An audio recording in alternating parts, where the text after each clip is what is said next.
그 남자가 그동안 연애하면서 가장 힘들었던 부분들을 본인한테 다이렉트로 터놓고 시작하는 거예요. 그 부분이 잘 맞춰졌을 때 결혼까지 갈 확률이 또 높을 수도 있어요. 처음부터 힌트를 얻고 간다고 생각하면 되는데 그걸 받아들일 수 있는 분이 있고 없는 분이 있는 것 같아요. 굳이 이거 얘기하는 게 여성분들 입장에서는 왜 저러지 도대체 이 남자 왜 이러는 거야? 이렇게 생각한 게 당연하겠죠. 근데 반대로 여성분들도 여성분마다 다르지만 내숭 떠는 걸 힘들어하시는 여성분들이 있어요. 피곤해하고 본인의 감정이나 이런 것들 갈무리하는 게 어려운 여성분들이 있어요. 그거 어떻게 보면 본인에 대해서 알려주고 힌트를 주는 거고 마음을 여는 걸 수도 있잖아요. 여성분들 입장에서. 근데 대부분의 남자들은 그거 보고 좋게 생각 안 한다고요.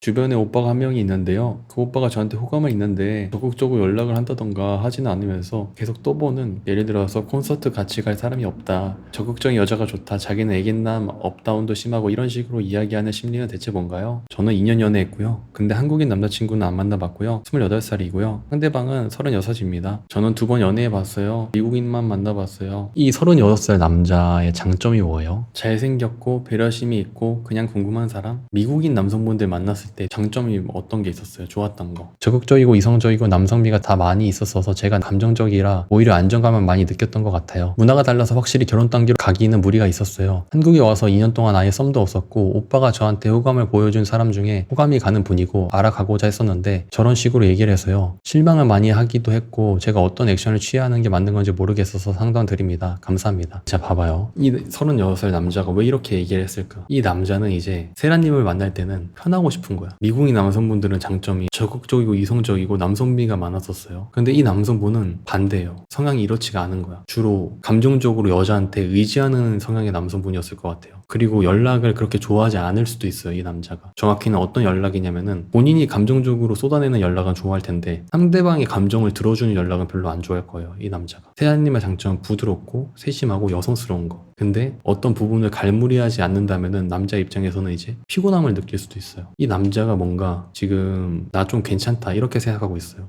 세라님. 근데 세라님한테 호감이 없다는 거 아닙니다. 호감이 있고 여자로서 생각하고 있고 사귈 마음도 있지만 나는 애초에 이런 사람이다. 웬만해서 이걸 바꾸고 싶지 않다라는 걸 얘기하는 겁니다. 36살 남자면은 여자에 대해서 모를 리가 없죠. 외모도 뛰어나고 다정하고 세라님께서 호감을 느낄 정도인데, 그리고 세라님이 눈이 낮지는 않은 것 같아요. 제가 봤을 때. 이때 액션은 어떻게 취해야 되냐면은 남자한테 뭔가를 조르지 않아야 돼요. 이 남자를 편하게 해준다고 생각하고 만나야 돼. 그리고 남자가 본인의 속마음이나 기분이나 상태 이런 거에 대해서 얘기했을 때 동요하면 안 됩니다. 이 남자는 이 여자가 지금 동요하고 있다는 걸 느끼는 순간 피로감을 느끼는 남자예요. 저는 결혼을 생각하면서 만나고 싶고요. 남자는 한 가장으로서 책임감 그리고 강인함이 있어야 한다고 생각하는데 그런 부분에서 실망을 많이 했어요. 결혼에 대해서 생각하면서 만나고 싶다라는 걸 이 남자가 느끼고 있는 것 같아요? 못 느끼고 있는 것 같아요? 티가 났을 것 같아요? 안 났을 것 같아요? 아니면 대화를 나눈 적이 있어요? 이 부분에 대해서? 아는 것 같아요. 제가 티를 냈어요. 제가 티를 내면서부터 갑자기 태도가 바뀌었어요. 유유.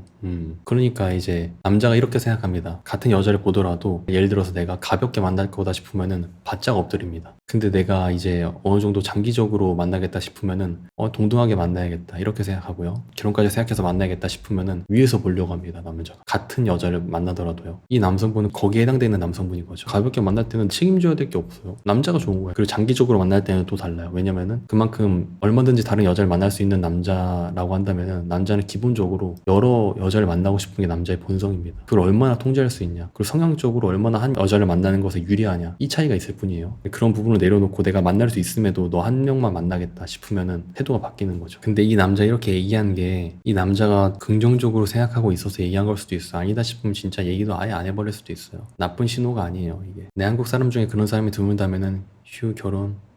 세라님 생각해봐요. 전에 만났던 미국인 남성분들이랑은 왜 결혼까지 못 갔어요? 그렇게 강인한 모습을 보였던 남자들이었는데 그땐 결혼 생각이 없었어요? 아니면 세라님께서 별로였어요? 사정이 있었을 거 아니야. 그런 성향을 가진 미국인 남성분들이랑 결혼까지 갈 수 있다면은 미국인 남성분들이랑 결혼하는 게 더 나아요. 훨씬. 아니요, 있었어요. 근데 문화가 다르다 보니까 제가 100% 맞췄었어요. 상대방이 아예 맞추는 게 없었다고요? 너무 힘들더라고요.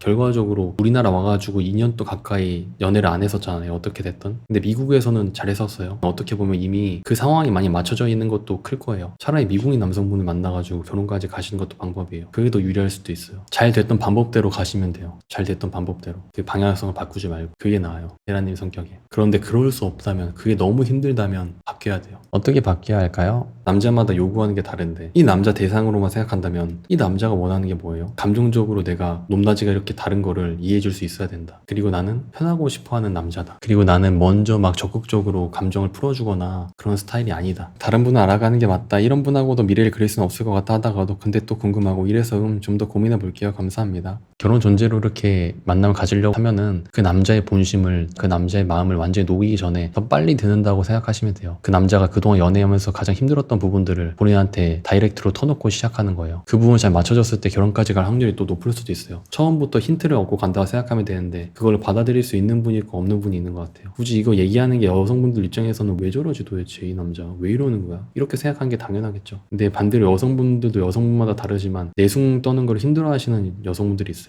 피곤해하고 본인의 감정이나 이런 것들 갈무리하는 게 어려운 여성분들이 있어요. 그거 어떻게 보면 본인에 대해서 알려주고 힌트를 주는 거고 마음을 여는 걸 수도 있잖아요. 여성분들 입장에서. 근데 대부분의 남자들은 그거 보고 좋게 생각 안 한다고요. 전 내숭 못 들어요.